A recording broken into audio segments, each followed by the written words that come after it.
네, 2024년 6월 10일 이정훈입니다. 좌파는 어떻게 민주라는 단어를 붙이는 사건을 만드는가 설명을 드리겠습니다. 강진구라고 하는 전 경향신문 기자, 그리고 최재형이라고 하는 목사 두 사례를 들어서 설명하겠습니다.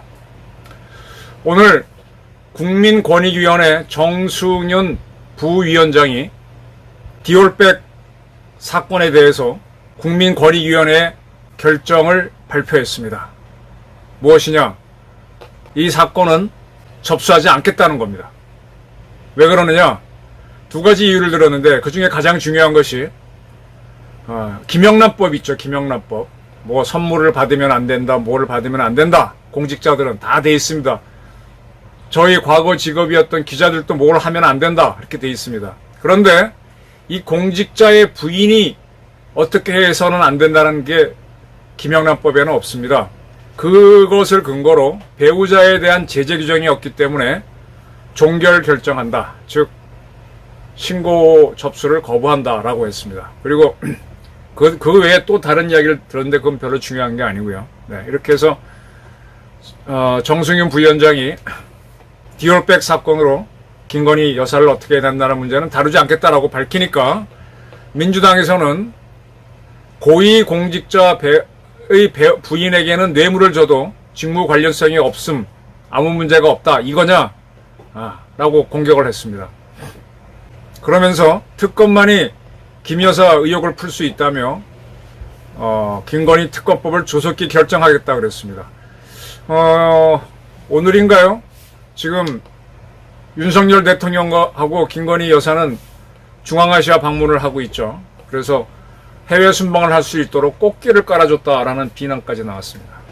제가 아까 하나 건너뛰었는데 이 공직자 부인에게 준 거는 뇌물이 아니다, 이런 시비가 지금 민주당이 제기한 거잖아요.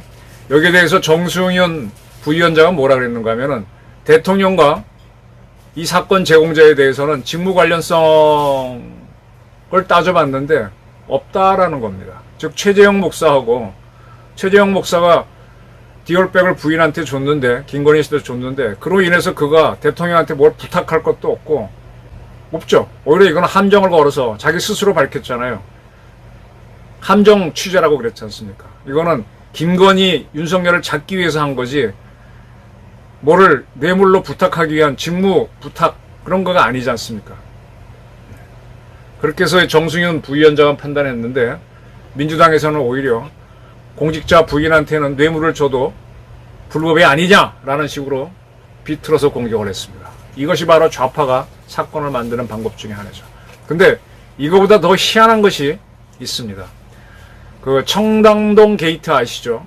그 기자 출신이라고 하는 김의겸, 문재인 대통령 밑에서 청와대 대변인을 했던 그 사람, 그가 국회에서 면책 특권을 이용해서 청담동 한 룸사롱에서 윤석열 대통령, 한동훈 법무부 장관, 그리고 김앤장의 변호사, 그리고 건너뛰었지만 또 한 명의 모 기관 관계자가 모여서 거나하게 술판을 벌였다고 발표했습니다. 저는 이거 처음부터 이게 허위일 거라고 판단했었죠. 왜냐하면은 대통령이 외부에 나가서 술을 먹는 게 상당히 우리나라는 어려워요. 프랑스 대통령 같은 경우는, 그 전에 mitterrand 같은 경우는 그 앞에 한국 식당 르 서울에 와서 식사도 하고 가고 그랬는데 우리나라는 굉장히 경우가 강해서 어렵습니다. 그리고 대통령이 외부에 나가서 밥을 먹으면은 경호실에서 먼저 나가가지고 다 검사하고 거기에 뭐 하수구 뚜껑까지 다 밀봉을 해버려요. 경찰이 먼저, 경찰 경호대가 먼저 하고 청와대 경호실도 하고. 그래서 그 대통령이 한번 왔다 가면요 소문이 파다하게 납니다. 그리고 그 다음에 가서 보면은 곳곳에 경호팀들이 붙여놓은 실링, 봉인 해놓은 게 보이기 때문에 금방 알 수 있어요. 대통령이 김앤장 변호사들하고 술을 먹었다고 하면은 이거는 어마어마한 사건입니다. 만약 먹으려면 몰래 먹어야지. 술자리에서 먹는다? 그러면 김현장한테 엄청난 특혜를 준 건데, 김현장은 대한민국 최고의 로펌인데 거기랑 대통령이 술을 먹어? 이거는요 매우 위험한 겁니다. 더군다나 한동훈 법무부장까지 같이 있었다? 있기 어려운 일이죠. 있었다면 어마어마한 사건이고. 그래서 저는 처음부터 이거는 무리일 거다라고 봤었는데 역시 새빨간 거짓말이었죠. 이거는요, 이 사건은 간단합니다. 룸사롱이라고 하니까 좀 미안하네. 하여간 술집이라고 하겠습니다. 카페인데 거기에서 이 첼로를 연주하는 여성이 있었죠. 그가 그날 밤늦게까지 같이 있었던 사람은 모 기관의 사람입니다. 근데 그는 그 사람과 같이 있는 바람에 자기 남자친구한테 가지 않았죠. 남자친구가 나중에 막 왜 안 왔냐고 하니까 그 첼리스트가 윤석열, 한동훈, 김현장 변호사 등등이 왔었기 때문에 그렇다라고 한 거죠. 이거를 그가 요즘 전화 같은 경우 녹음이 되잖아요. 그거를 이제 강진구한테 줬고 강진구가 또 김의겸한테 줘서 그걸 터뜨리게 했던 겁니다. 완전히 자기가 남자친구한테 거짓말한 것을 사실로 밀어붙였던 게 강진구하고 김의겸이죠. 자, 김의겸은 그렇다 치고 지금 강진구는 그 후에 어떤 짓을 했느냐? 그 강진구한테 그 자신이 녹음한 걸 줬던 남자친구는 어떤 짓을 했느냐? 이 첼리스트한테 네가 얘기했던 그 술자리 사건을 사실이다. 윤석열, 한동훈, 김현장 등등이 어떤 술자리가 사실이다 라고 하면 너는 진보의 영웅이 될 수 있지만 그렇지 않으면 불륜의 범죄자가 될 것이다 라는 문자를 보냈습니다. 다른 남자와 방을 보냈다는 거죠. 이거는 지금 서울중앙지검 형사 7부가 수사를 하고 있어요. 왜냐하면 그 첼리스트 여성이 고소를 했기 때문인가요? 그렇게 된 겁니다. 네. 그러니까 지금 이 여성은 약점이 잡혔죠. 남자친구가 있는데, 근데 남편은 아니잖아요. 남자친구가 있는데 다른 남자와 있었다. 그거를 공개되면은 너는 매장되니까 그날 술자리에 윤석열, 한동훈이 왔었다라는 걸 인정하라. 그렇게 인정하면 너는 영웅이 되고 민주당이 너를 지켜줄 것이다. 그러면 불륜도 치부도 다 묻을 수 있다. 떳떳하게 진보의 영웅으로 살아가라. 이렇게 이제 남자친구였던 사람하고 강진구는 압박을 하고 있는 거죠. 압박을 한 거죠. 그러면서 이제 이 강진구는 또 더 한 발 더 나가서 남자친구가 그 첼리스트 여성이 그날 같이 있었던 무슨 기관 사람이라 그랬죠. 그 사람을 상대로 상간자 소송을 제기할 것 같다. 이런 식으로 이제 문자를 보내는 거예요. 상간자 소송이 될지 안 될지는 모르겠어요. 이게 혼인관계가 아니니까. 이렇게 계속 압박을 가하는 겁니다. 이런 것들 때문에 이제 수사가 이루어져가지고 지금 검찰이 수사를 하고 있습니다. 그러면서 한편으로는 이 강진구 씨하고 전 남자친구는 굉장히 또 이 첼리스트에 대해서 욕설 문자도 보냈죠. 계속 이거 뭡니까? 이거 가스라이팅도 아니고 이건 그 사람이 참 그래서 다급해도 거짓말은 하지 말아야 된다는 게 참 맞는 말인 것 같아요. 거짓말을 했다가 일이 커져버리니까 그걸 이용하는 세력들이 있는 거죠. 이게 뭔가 한번 약점이 잡히면 이렇게 이용당하는 겁니다.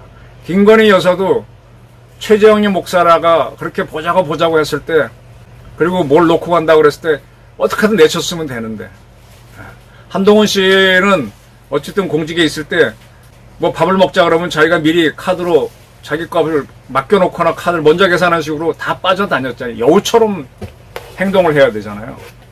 참 이 공직에 있을 때는 여우처럼 행동을 해야 됩니다. 안 그러면 너무 이용하려는 세력들이 많아요. 저도 뭐 기자를 할 때 그걸 늘 의식을 하고 있었어요. 그래서 너무 하다 보면은 또 특종을 못해서 또 그것도 문제고. 근데 이런 식으로 하긴 좌파는 뭐가 약점이 걸리면은 물고 늘어지는 겁니다. 김건희 여사는 그러면서 걸렸던 거죠. 그런데 김영란법에 조촉이 안 되기 때문에 권익위원회에서는 종결 처분한 겁니다. 근데 이걸 가지고 대통령 부인이면 봐주는 거냐, 이런 식으로 또 물고 늘어지는 거죠. 이게 좌파가 만드는 사건입니다.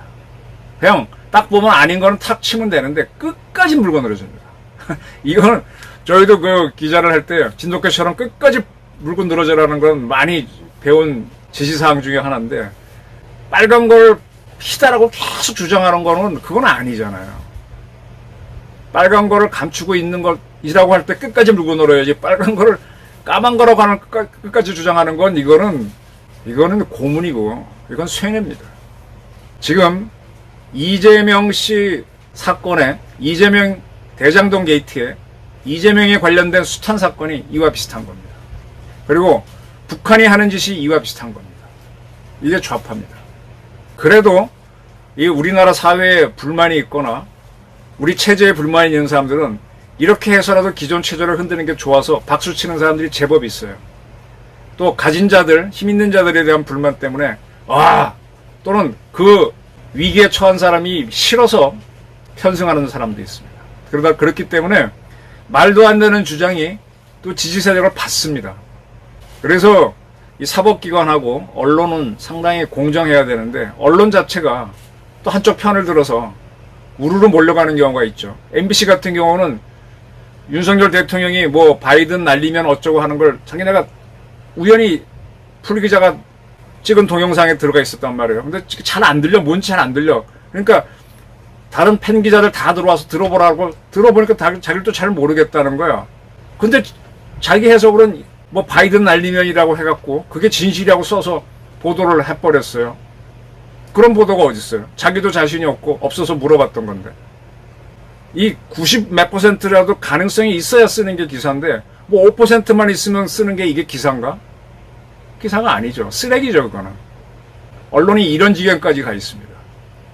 덧탐사 같은 언론은 말할 것도 없고, 또 거기에 붙어서 기생하고 환호하는 국민들도 제법 있는 거고. 그러다 보니까 좌파하고, 글쎄요, 뭐 대한민국이 건전하게 가려면 우파하고 좌파가 왔다 갔다 하는 게 좋아요. 근데 그 좌파 쪽에는 대한민국을 부정하고 현 체제를 싫어하고 뭔가 가진 자들의 적개심을 가진 사람들이 많이 편성하기 때문에 문제입니다.